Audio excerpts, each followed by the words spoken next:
अस्सलामुअलैकुम। आज हम उर्दू कवायद में सनत तजनीस की पाँचवीं कस्म सनत तजनीस ख़ती को पढ़ें और समझेंगे।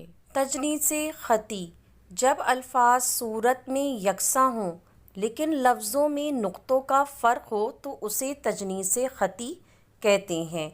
यानी जब शेर में ऐसे दो अल्फाज आएँ कि जो इमला में एक जैसे हों मगर सिर्फ़ नुक्तों के फ़र्क से उनके मायने बदल जाते हों तो ऐसी तजनीस को तजनीस ख़ती कहते हैं। हम तजनीस ख़ती को मिसालों के ज़रिए समझते हैं। खुदा से दिलों को मिलाया जो होता, जुदा दिल ना होते ये रंजिश ना होती।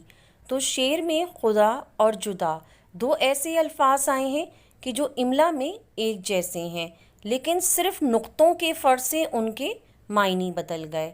यानी कि पहले मिसरे में खुदा में खे का एक नुक्ता है और दूसरे मिसरे में जुदा में जीम का एक नुक्ता है। तो सूरत में बिल्कुल एक जैसे हैं, सिर्फ नुक्तों के फ़र्क से उनके मायने में तब्दीली आ गई है।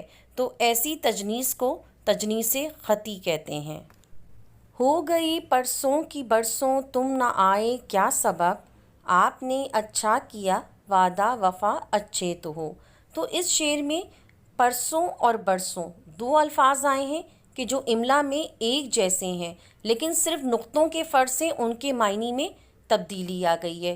परसों में पे के 3 नुक्ते हैं जबकि बरसों में बे का एक नुक्ता है। तो सूरत में एक जैसे हैं, सिर्फ नुक्तों के फ़र्क ने इनके मायने बदल दिए हैं।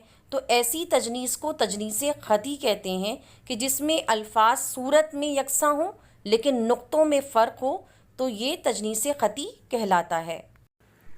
कौमों की रविश से मुझे होता है ये मालूम, बेसूद नहीं रूस की ये मर्ज़ी रफ्तार।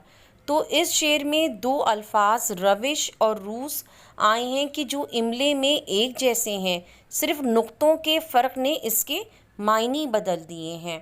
पहले मिसरे में रविश में शीन में 3 नुक्ते हैं जबकि दूसरे मिसरे में रूस में यानी सीन में कोई नुक्ता नहीं है। तो सूरत में बिल्कुल अल्फाज एक जैसे हैं लेकिन नुक्तों में फ़र्क है।